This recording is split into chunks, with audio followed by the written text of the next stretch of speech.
според статистика, се повеќе млади луѓе страдаат од мозочни удари. Која е причината за тоа и дали воопшто можеме некако да влијаеме да се превенира ваквата состојба, да ја намалиме статистиката во бројки, кој што од година в година расте и навистина е една поразителна бројка. Разговараме о продолжение со асистент доктор Ирина Ѓорчева од Универзитетската клиника за неврологија. Добро утро, докторке. Добро утро. Добро ве најдов. Ви благодарам што успеавте, стигнавте, ако градскиот метеж малку ве успори утринава, но тоа е тоа. Скопје едноставно сите итаат кон работните места. Она за што разговараме е ваша тема со која што се соочувате секојдневно. Поразителни се бројките, докторке, со оглед година на година како се прави статистиката.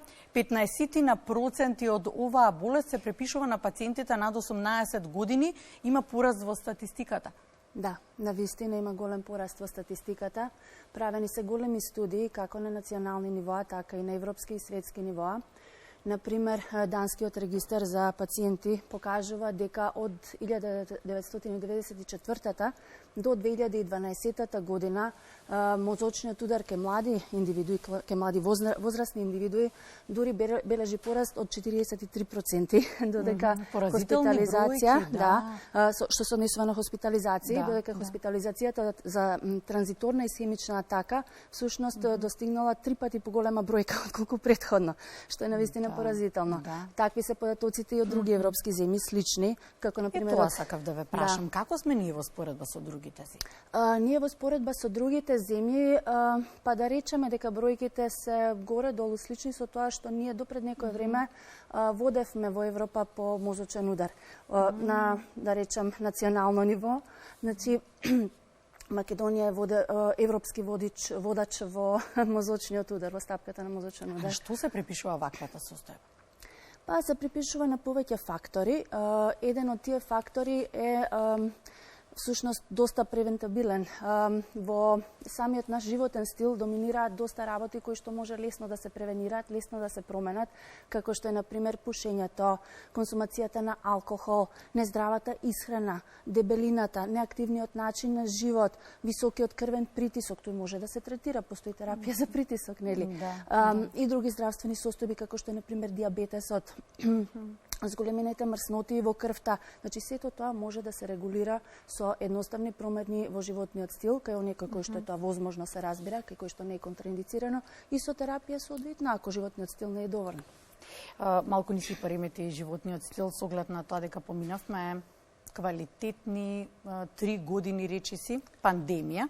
И во време на пандемијата, во текот на само една година, на 100.000 граѓани биле регистрирани повеќе од 5.000 нови пациенти со мозочен удар. Го припишувате ли коронавирусот како индикатор? Па да.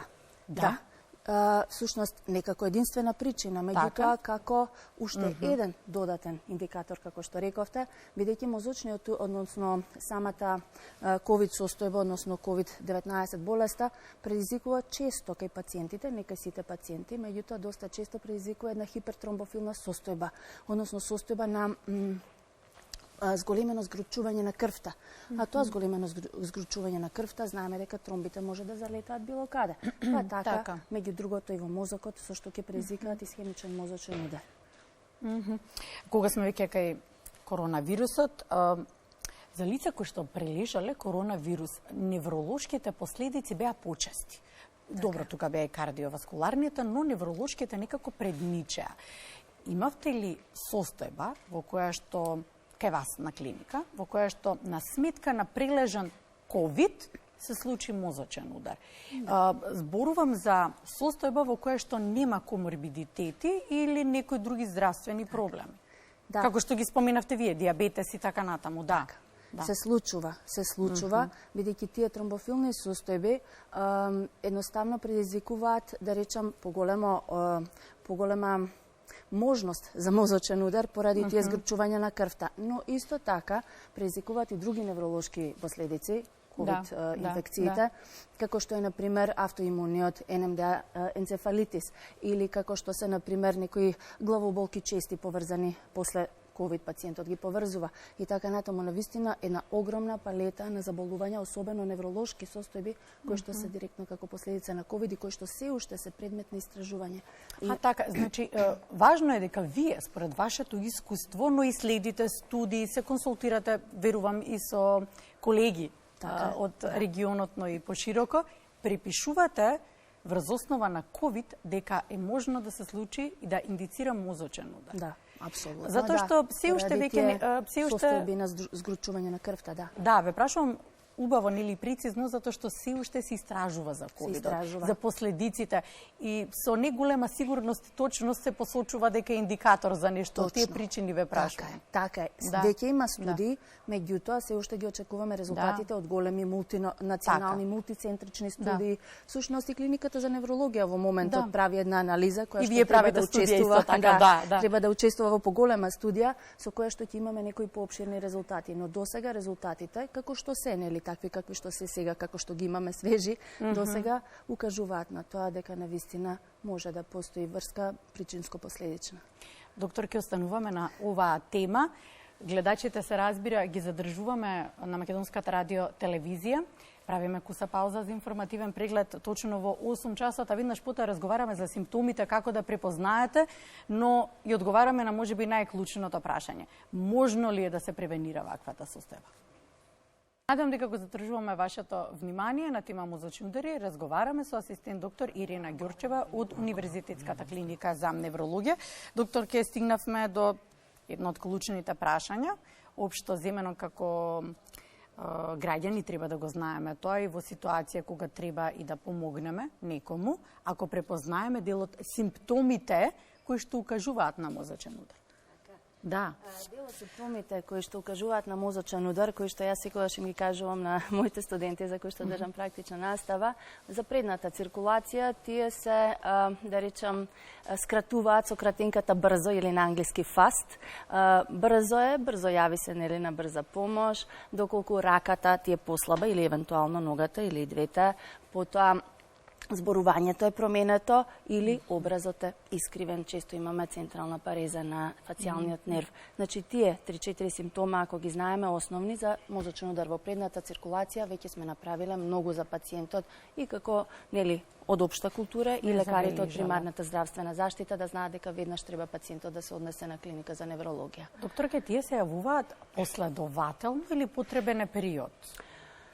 Па најчесто акутно настануваат. Можат ли рани некои симптоми да се забележат во контекст на тоа ве прашам? Да, раните симптоми може да се однесуваат на транзиторна исхемична атака. Значи некои од овие симптоми или сите овие симптоми да се јават одеднаш и да поминат за 5 минути, половина час, сат време или нешто подоцна, значи да се повлечат, но како и да е, тоа е како предвесник за мозочен удар, како предупредување. Не секогаш се случува пред мозочен удар, одеднаш може мозочниот удар акутно да се случи и тоа е тоа. И пациентот завршува во болница, а често потоа и со инвалидитет. Меѓутоа, значи, тој некој предвесник ако се јави, како транзиторна атака, треба веднаш да се реагира или мозочен удар ќе се случи најверојатно во следните година дена најдоцна. Вие сте асистент. Да. Практично ги едуцирате студентите. Во контекст на тоа ќе ве прашам, потребно ли е нас како општество една практична едукација на оваа тема? Да, дефинитивно е потребна и таа едукација би требало, сметам дека би можело, преку медиумите да се врши. Со едукација за основните ризик фактори кои што доведуваат или можат да доведат до вакви состојби. Значи, тие, да речам, поголемите ризик фактори се покачен крвен притисок. Потоа, особено некои состојби на срцето како што е атријална фибрилација и флатер. Понатаму диабетес мелитус, без разлика тип 1, тип 2, значи покачен шеќер, покачени мрсноти во крвта, хиперхолестеринемија и хипертриглицеридемија. Понатаму дебелина, значи покачена телесна тежина, нездрав начин на живот, физичка неактивност, пушење, некои наследени состојби на згручување на крвта, наследени други состојби. Колку повеќе, да речеме, е таа состојба почеста во некое семејство, толку и поголем ризикот се разбира. Така што овие фактори кои што ги спомнав, постојат и други, но овие е многу полесно да се превенираат отколку нешто друго и да се откријат, нели, со еден обичен преглед. Сега тука може да го заокружиме разговорот колку е значајна здравствената хигиена на секој од нас, затоа што многу добро позната е народната дека редовните прегледи спасуваат животи.